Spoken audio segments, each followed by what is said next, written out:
we are here tonight to remember 49 individuals that are no longer with us, to try to start to heal as a community and to sow some seeds of hope. And so we have some folks that are going to offer some thoughts and some ideas and some reflections. And I had more I was going to say, but I think I'm going to turn it over to Kay Dennis from the Pride Community Center. So.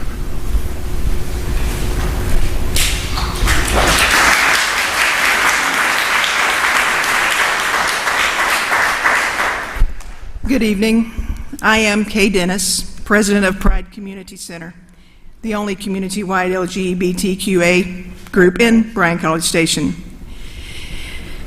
It's been just over 4 days since the tragedy in Orlando unfolded, and I have to tell you, I feel so very weary.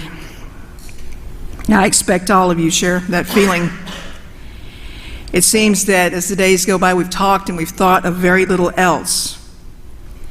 Our community has always looked within for support, and tonight, still reeling, we find it here with each other and with our allies. There are those who would divide our nation at this time, but LGBT groups don't do division. We've always stood united and celebrated our differences. We are every religion under the sun, and we are no religion at all. We are every color and shade of color under the sun. We are young and old. We're brothers and sisters, and we are strangers dancing with each other at a bar. We are family. We are indivisible. And we are not alone. We'll never forget that the gay community has felt profound sadness before June 12. We felt it at the upstairs lounge fire, and we felt it through HIV. We have fought injustice at the Stonewall Inn and alongside Harvey Milk, and together our community buried a boy named Matt Shepard. We've also met challenges, and we faced down those who would deny us basic human rights, because in each of these cases and so many more of profound sorrow, we've advanced our cause. We have allies here tonight. We have allies out there in the world. They give us love and support, and they give us hope that even now we are marching down a progressive path. Thank you, allies. More than ever, gays and lesbians, bisexuals and transgender people, and those outside the gender binary are being integrated and accepted. Is there still work to be done? Well, my brothers and sisters, there is. But remember, we have not come this far to only come this far. What the LGBTQA plus community will do now, it's not surprising. We will be relentless in our pursuit of equality on all fronts. We will build together on Pride's mission of making Bryan College Station a safe place and a welcoming home for all people. We will strive to educate people that there is no us and no them, only humans desiring the same love and inclusiveness that all humans do. Last Saturday night, 49 gay, lesbian, bisexual, transgender, queer, and ally sisters and brothers didn't get a chance to choose how they would die. We honor them by choosing how we will live. No apologies for who we love. We will live openly, honestly, and authentically. We will not be victims. We will be strong. We will be love.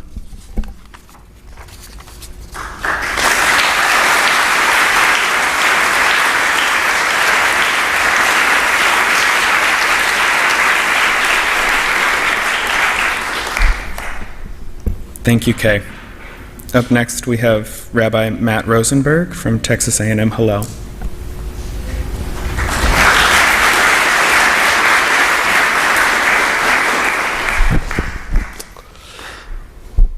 I'm saddened that I was here just almost a year ago, remembering the tragedy in Charlotte.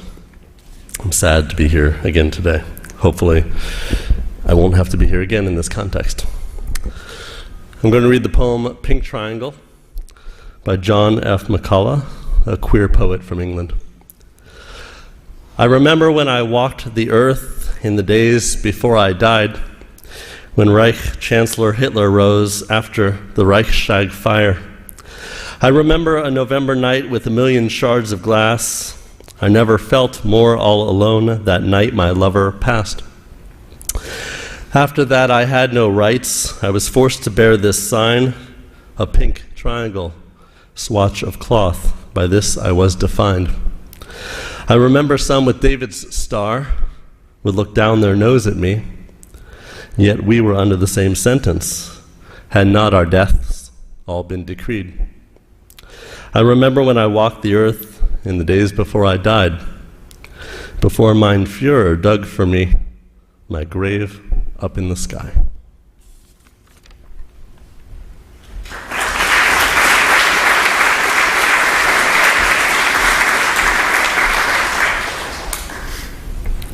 We'll now hear from Nimrah Riaz from the Islamic community of Bryan College Station.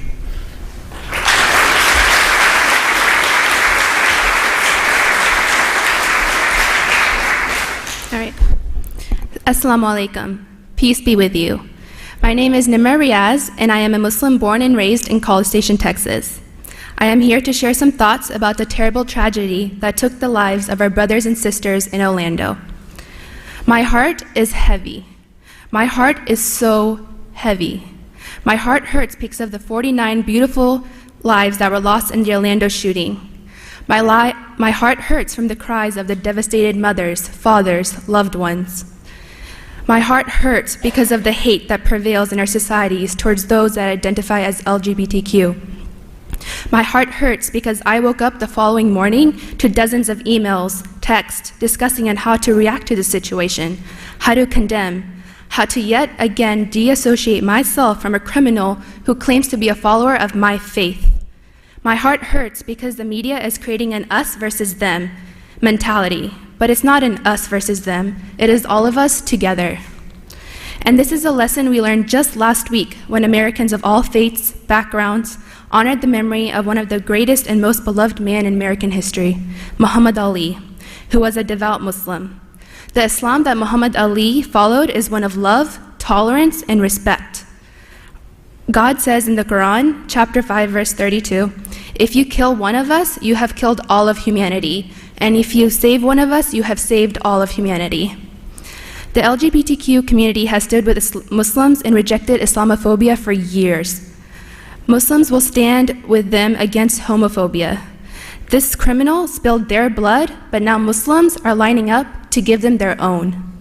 Today and always, I will stand with the members of the LGBTQ community, not because what was done is my fault or the fault of someone in my faith, but because I am a human being.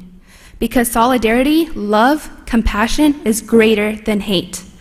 We will not allow these extremists, these sick individuals, to sow the seeds of discord among us. We are one people, so let us all in good conscience and human solidarity reject this extremist narrative and assert our shared humanity and mutual respect for all sanctity of human life. Thank you.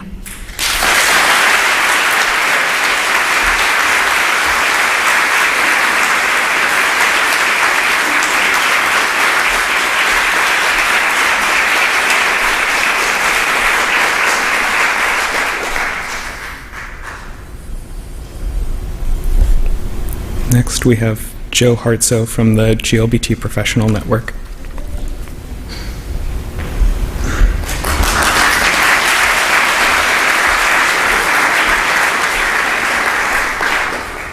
Hello. Terror can strike fear in the heart of many, sometimes for a moment and sometimes for a lifetime. The terror inflicted on not only the people of Pulse nightclub, but their families is unthinkable. The terror has invaded the spaces and the lives of the community, and it is gut-wrenching.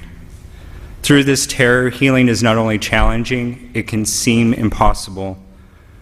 However, terror can only be defeated when we rise. Pride is a time of celebration, of love for the LGBT community. Pride recognizes from whence we came and celebrates who we are and all that is yet to come. Pride allows me to stand before you and proclaim with certainty and with pride that I am a member of the LGBT community. This time of pride was for celebration, which was cut short for 49 shining stars of our community, 49 proud souls, people's beloved family member or cherished friend. Pride reminds us that we are a community that has arisen from oppression and terror before. Peace for the community cannot be realized until all of our sisters and brothers are unbound from the oppression of this world. When LGBT people of color are free to live their lives without fear and discrimination, peace can start to grow in our community. When religions and faiths of all people recognize the dignity and respect for the lives of one another, peace can start to grow in our community. Though it is hard, and for some of the families of the victims it may be impossible for quite some time, it is my hope that through action and love we find peace in a weary world. Peace is an ongoing struggle which is the responsibility of all members of our community to shoulder. Peace happens when we rise together. While prayers are comforting, they are almost never enough. Prayers do not bring back any of the 49 victims. They do not right the horrible wrong that has occurred. It takes acts of love and service given in prayer for a peace that heals the mark of terror. Love and service for our neighbors of all races, faiths, abilities, ethnicities, gender identities, sexual orientations, and all marginalized communities is paramount to answering the prayers to which so many of us hold in our hearts, the prayer for a better world. A world where people can be themselves in a nightclub without fear of what may happen. A world where Eddie Justice would never have to text their mother, "He's coming, I'm gonna die." Our prayers here tonight serve as a reminder that it is in our hands to rise in service and to love one another. We are a strong and resilient people. Our pride, peace, and prayers may bring us comfort, but it is not until we are a people of love, service, and justice that we can live in a better world. Hear the names of those lost. Read their stories and reflect on the event that has brought terror to the lives of so many. When we rise, the time will come to end the violence. When we rise, we will rise a stronger community committed to action for the betterment of all people.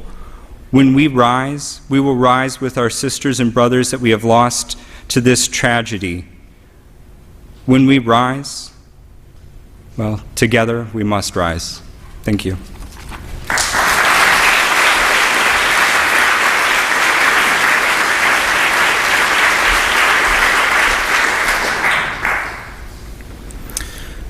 Next, we have Assistant Chief Brandy Norris from College Station Police Department.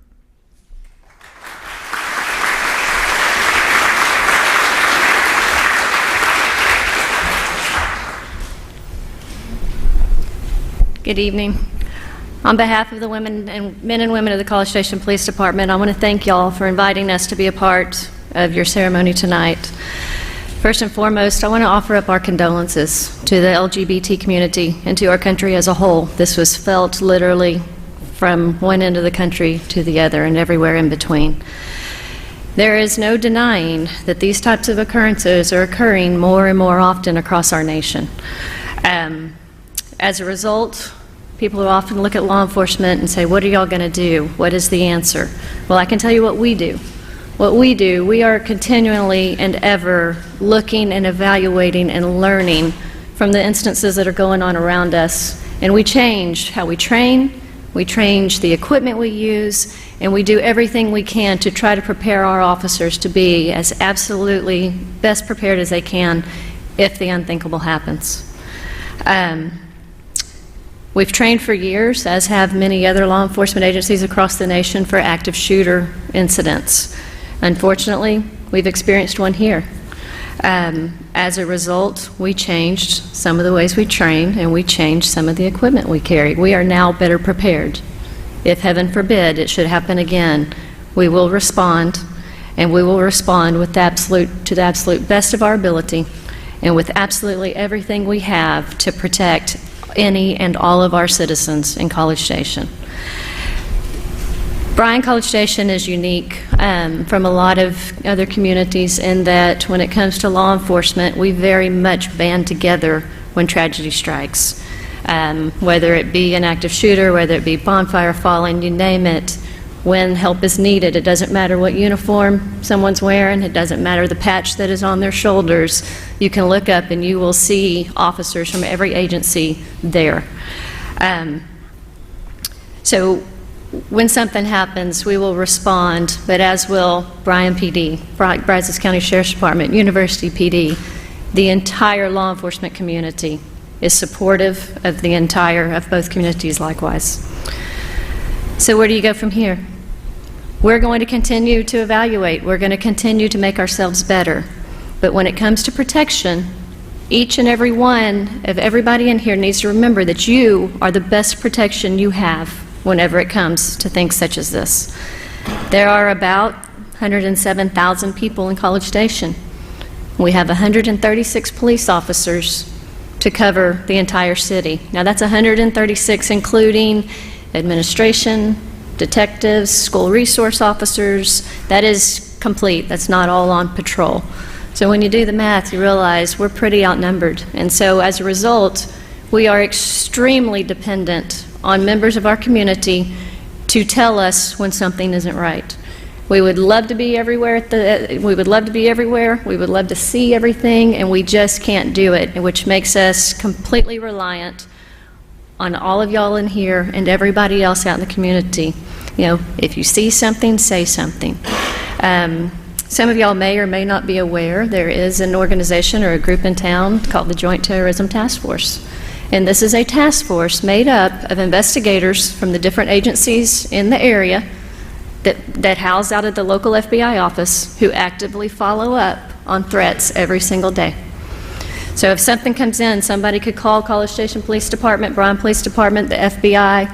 It is all going to come together, and as a group, we're going to look at it, and we're going to evaluate it, and we're going to investigate it, and we're going to do whatever we have to do to try to alleviate any threat that may be out there. You know, I've been in this career for 19 years, and it's not unusual for me to get asked, does anything ever surprise you anymore?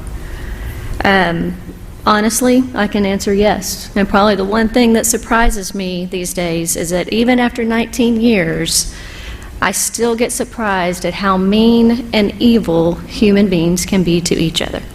It almost seems like there's no limit on some of the things that people can do. I have seen the worst of humanity, and I know firsthand what humanity is capable of.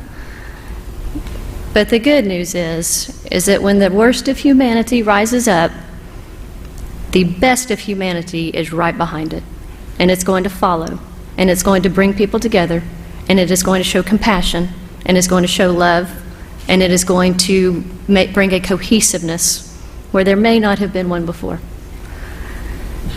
Out of every tragedy comes something positive. And I realize that right now that may not be very apparent as to what it may be. But with time, what happened in Orlando 4 days ago will absolutely make us as individuals, make our communities, and our country better than we were before. So, thank you.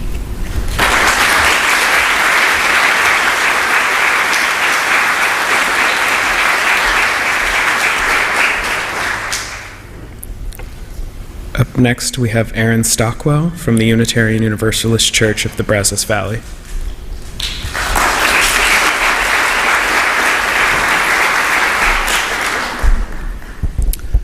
My words today come from the Reverend Meg Riley. Reverend Riley is the senior minister of the Church of the Larger Fellowship and once directed my denomination's Office of Gay, Lesbian, Bisexual, and Transgender Concerns.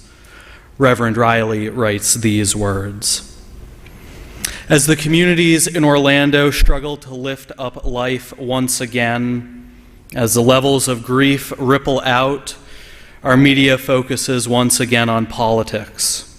Presidential politics, partisan politics, pundits carrying on, networks scheming how to make money off of this horror one way or another. And I don't know about you, but I cannot listen to it one more minute. It does not help me to move towards life, and I'm not listening. The same tired words, the self-righteous posturing, and now my own fumbling here finally brings about my own wrenching tears. And I find my own thread of life. And here's what I want to say again, Reverend Riley's words. Young queers, you who are just daring to come out, who are now wondering if it might not be a better choice to lie and to hide, please do come out. There is no safety in the closet, and we need your true self and your gifts to help us all. Muslims, you who are in the midst of Ramadan, who love your faith and embrace its compassionate practice, who are now witnessing this sacred identity being defined as terrorism by the U.S. media once again, please know that not everyone, all those viewers, buy those lies. We know that your faith is a gift to our world. We need more compassion and love in our world. Please keep practicing. Latinx queers, you who are celebrating unique pride and power as you dance deep into the night, please keep dancing. The beat of that music brings life to us all. Men who dared to kiss each other in public, who now wonder if it was your kiss that, according to the killer's father, upset him so much that he wanted to kill people. Please keep on kissing. Your kisses for each other are a wonder in this world where men are forbidden to be vulnerable and instead offered guns. All of us here who are struggling to hold on to our humanity in the face of this latest atrocity, please let the tears come. Don't listen to the pundits who are peddling fear. Struggle to find the witnesses of love and resilience and honor their stories. Let us refuse to allow any gunman to assassinate our own humanity. Let us refuse to divide our hearts according some people us status and other people labeled as them. Let us peer deep into this mess of terror and healing and choose life and choose love over and over.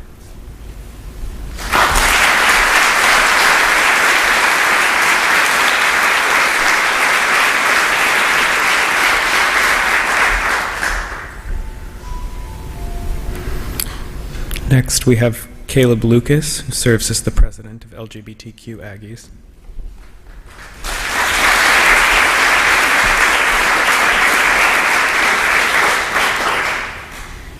I've never seen my community in so much pain. My heart has been breaking for the victims and their families since I heard the news. For me, this has been a terrifying realization that this could have been me or my friends, because you see, me and my friends are just like those people who were killed. They wanted a safe place to go out and be themselves and not have to care about what other people thought about them for a few hours. This tragedy occurred because of the homophobia that still exists here, and it's scary to think that as an LGBTQ-identified person, I'm not safe in this country. I'm angry that this happened, as I'm sure many of you are, and I think we have to turn that anger into something to push us forward. Like after the Stonewall riots and the upstairs lounge attack, this isn't a time where we can go back into hiding. I've seen the resilience of our community, and we are strong, and we are united, and we'll be okay.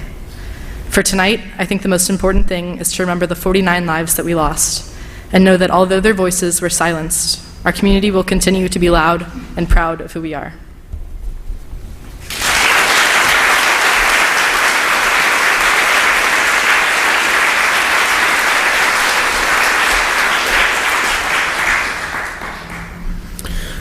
Next, we have Dan De Leon from Friends Congregational Church.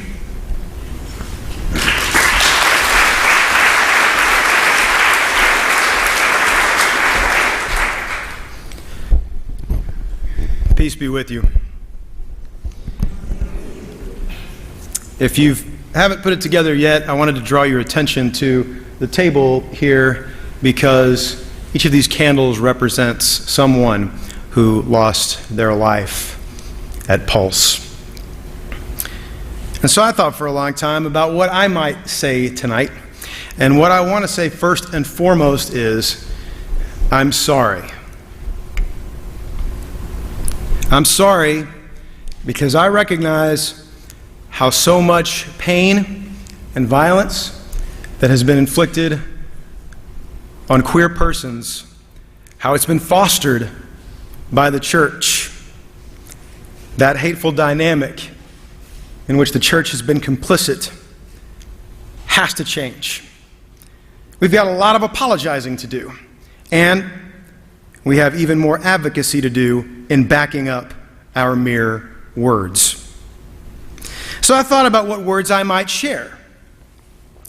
That God is love, and that the relentless, unconditional love that queer people have shown one another for decades in the face of our society's vitriol represents the nature of God more than any heteronormative claim on God ever has.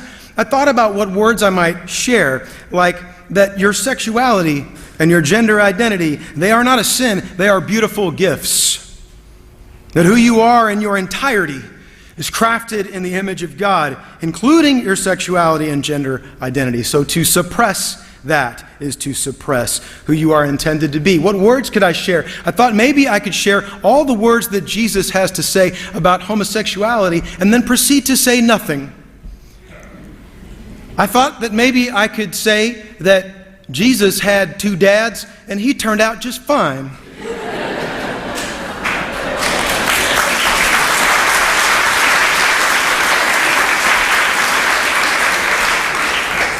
But then I thought, why are you talking at all? Someone snuffed out 49 queer voices in Orlando. They're the ones that need to be heard the loudest in a moment like this. So, I want you to hear from a lesbian friend of mine who's married to her partner. They have 2 kids. She's a member of this church, and she posted this on social media a couple of days ago. Being gay is not a lifestyle choice, it's love. When you say you don't approve of my lifestyle choice, what you're truly saying is that I don't deserve to love and be loved. You're saying that I don't deserve to exist as I am, to worship God freely without changing. You're saying that God made a mistake when she made the perfect creation that is me and all the other LGBTQ people in the world.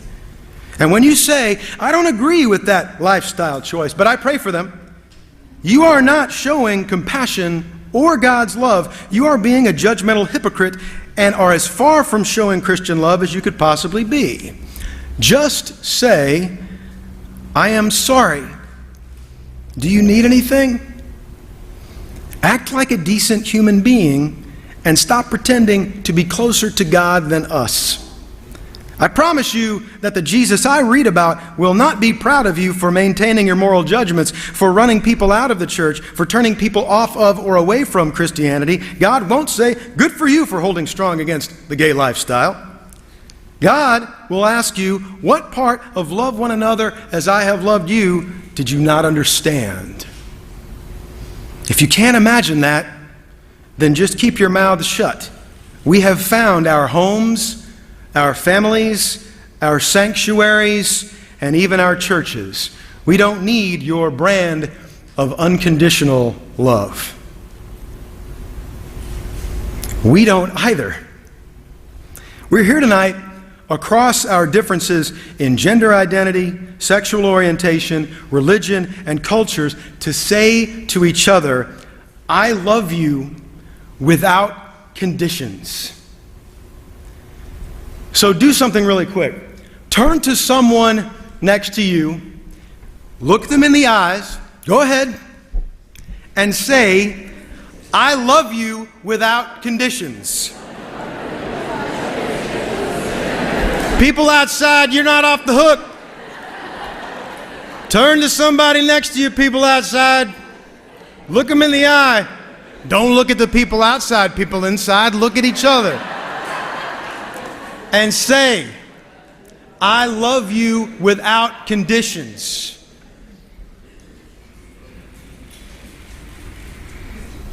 The world doesn't need conditional love because it's not truthful. And so to say that God hates someone because they're gay or transgender or atheist or Muslim is a counterfeit theology that is no longer defensible. In fact, it never was. So, you beautiful Brazos Valley people, don't be afraid. Never forget how very loved you are, because by sharing that same relentless, unconditional love, we can transform a self-loathing culture that produced a hateful act of violence into a self-loving world that celebrates our beautiful queerness and our blessed diversity. Don't be afraid, and shine on.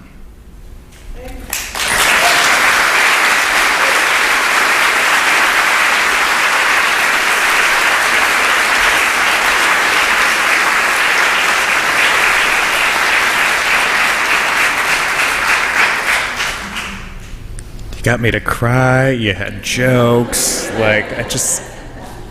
good for you, Dan, good for you. Just good for you.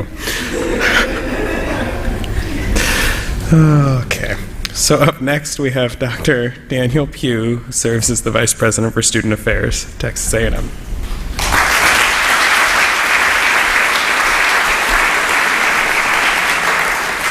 Thank you, Chad.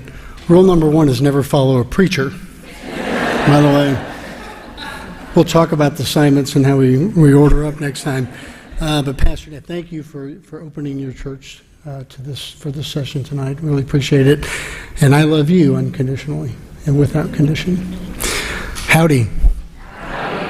On behalf of Texas A&M University, President Michael K. Young, the Division of Student Affairs, the entire Aggie family, I wish to express our sincerest condolences to the Orlando victims, their families, their friends, the entire GLBTQ community, and our nation. This act of terror and hate violated every value we hold dear as Aggies. But this evening I'm also reminded that our GLBT Resource Center, your GLBT Resource Center, is what President George Herbert Walker Bush would have called a point of light. And points of light, got that same P. Points of light are persons and people who are called to action to change the world. And unfortunately, the Orlando attack has shown us much remains to be changed. Additionally, I want to thank our GLBT Resource Center, the staff, students alike, and the community members who responded, who immediately recognized the needs of our campus and the BCS community. Selflessly, hopefully, lovingly, and courageously, they opened their doors to offer support in the face of their own shock, terror, fear, and grief. Yet we shouldn't be surprised by their selfless act. See, we've always known Aggies help Aggies. And the founding of the GLBT Resource Center is predicated on the concept that Aggies help Aggies. They're no different from the numeric strength of the Aggie Network, no different from the visible presence of the 12th man. Our GLBT Resource Center stands as a beacon of light and love for our students, our staff, our faculty, and our community. And this heinous act has not and will not change our commitment. Texas A&M may not have always stood for this community, but Texas A&M stood with you last week. Texas A&M stands with you this week, and Texas A&M will stand with you in the future. In closing, as we gather tonight in remembrance, let us summon that most sacred of Aggie traditions. Tonight, we muster for the victims, their families, and their friends. We muster for the GLBT community. And we muster for Orlando. Here.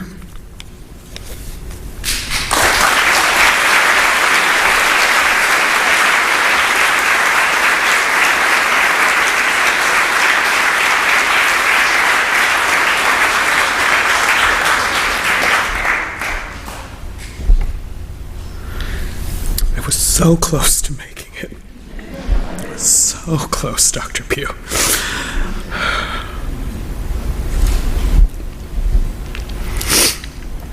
Next, we have Burhan Ozfidan from the Raindrop Turkish House.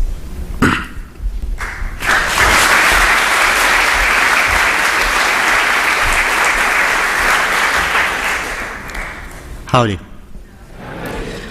On behalf of Raindrop Foundations, we strongly condemn the barbaric act of violence, hate, and brutal attack. The violence attack reveals nothing but clear blindness, intent to cause conflict and sow the seeds of the hate and mistrust in this country. The act like this should make us more alert, mindful of existence of dangerous minds out there that could go to the worst and lowest behavior. Islam equates the killing one innocent person to killing humanity and prescribes eternal hell for such an action. If any Muslims are joined to or associated with terrorism and anarchy, it is because they do not understand Islam correctly, and because the existing realities in their countries do not allow them to acquire a correct understanding. But the roots of these causes can be traced only to cultural, economic, and other related reasons, not to Islam. In light of all of these, whatever suspect did is related to his disconnected, paranoid, aloof, belligerent, and schizoid behavior, not to his religion. The attacker does not represent any religion or faith, but only blind hate for anyone who is different from them. He wants to create fear and instability in a very tolerant, harmonious, and peaceful country like the United States. We should stand together all saying that this behavior is intolerable in our community and does not represent inclusive community that we strive to make possible in the United States. At this tragic time, we strongly reiterate our condemnation of all forms of terror, regardless of its perpetrators or their stated purposes, and we extend our condolences and prayers to the families and friends of the victims. Thank you.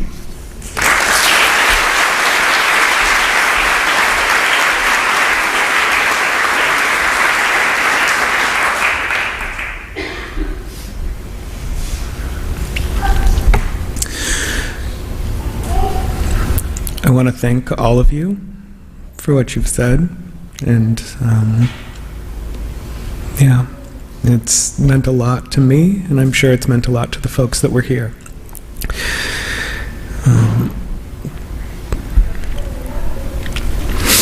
So there are a couple of just quick things. The first is that on Sunday night, for folks that process and need a space that is more artistic in nature, there will be a vigil and an open mic night, and links to that can be found on the Facebook page for this event. And as a means of trying to provide some kind of tangible support, the Aggie Pride Former Student Network will be selling t-shirts, and the proceeds will be going towards the Orlando Pulse Victims Fund. And at this point, we will invite Joe Hartsoe up to light the rainbow unity candle that will then process outside. And we invite you all to follow outside for a reading of the names and the candlelight vigil.